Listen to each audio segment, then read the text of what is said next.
Yo, salut à tous, c'est Locan pour Locan.fr. Aujourd'hui, on va faire une petite vidéo en retard, certes, sur la sortie de la nouvelle application Flickr pour iOS. Flickr pour iOS.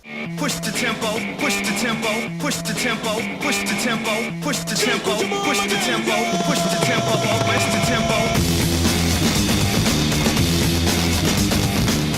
En retard, pourquoi? Parce que cette petite mise à jour d'application, l'application Flickr existait déjà, ils l'ont juste mise à jour et c'est une des premières applications qui se met à jour pour iOS 7 avec un design, un flat design, etc. Une icône d'application qui s'intègre parfaitement avec iOS 7, également en flat design, et elle apporte quelques petites nouveautés sympas. En effet, si c'est pas nouveau de pouvoir utiliser des filtres dans l'application Flickr, c'est nouveau de pouvoir utiliser des filtres qui ne dénaturent pas trop votre photo, un petit peu comme ceux d'Instagram, qui sont bien eux aussi, et qui vont être réglables avec des noms compréhensibles, parce que jusqu'à maintenant c'était des noms d'animaux, si je dis pas de conneries, des trucs qui n'avaient donc aucun rapport avec une couleur de filtre, une température tonale ou ce que vous voulez d'autre, alors que là on a tout simplement du noir et blanc, on va avoir du journal, on va avoir du intense, du ce que vous voulez, etc. Et le plus simple de dire des conneries en vous racontant un truc devant une vidéo, c'est de vous montrer. J'ai donc ma petite application Flickr pour iOS ici, on va tout simplement cliquer, donc jusque là l'interface c'est toujours la même comme vous le voyez, on va cliquer sur le petit bouton bleu ici et on va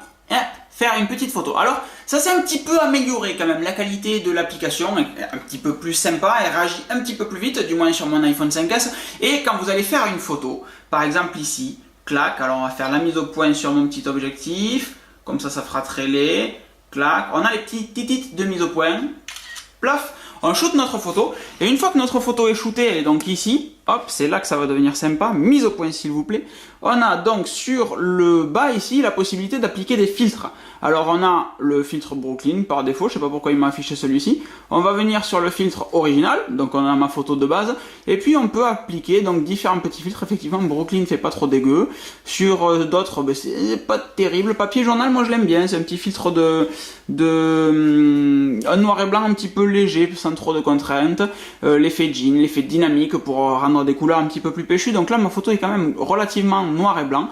Et ce qui est bien, c'est que quand vous prenez un filtre, par exemple le dynamique ici, même si c'est pas celui que je veux prendre, vous avez la possibilité, en cliquant sur le petit pinceau, de venir modifier votre filtre. Et quand vous venez naviguer comme ça, vous avez les différents réglages que vous pouvez faire. Par exemple, un tilt shift rond.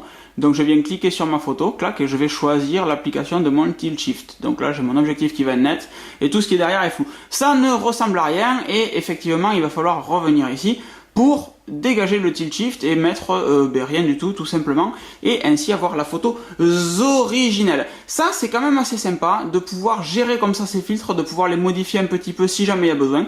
Par exemple ici, si je peux augmenter ou pas mon vignettage, je peux avoir mon tilt shift, un tilt shift droit, du bursts, je ne sais pas ce que c'est, du whirn, donc c'est les petits trucs bizarres là, comme si les vers avaient bouffé la pellicule, et c'est tout plus ou moins. Donc burst, tilt shift, vignette, fait pincer pour ajuster la vignette, donc c'est quand même globalement assez intuitif.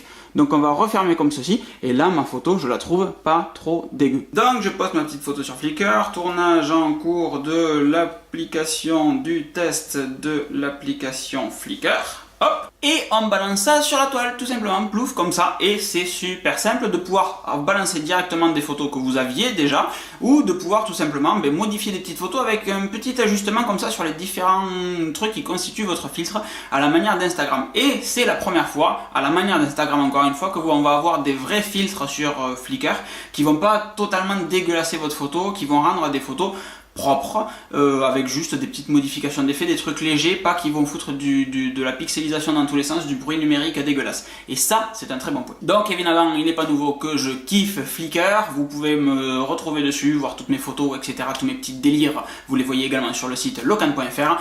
Bientôt, je vous ferai le test du holoclip avec filtre polarisant à l'avant, c'est un petit truc qui devrait être sympa et qui devrait pas mal vous plaire. C'était Locan pour Locan.fr, je fais pas plus long et je vous dis à très vite, ciao! Push the tempo, push the tempo, push the tempo, push the tempo, push the tempo.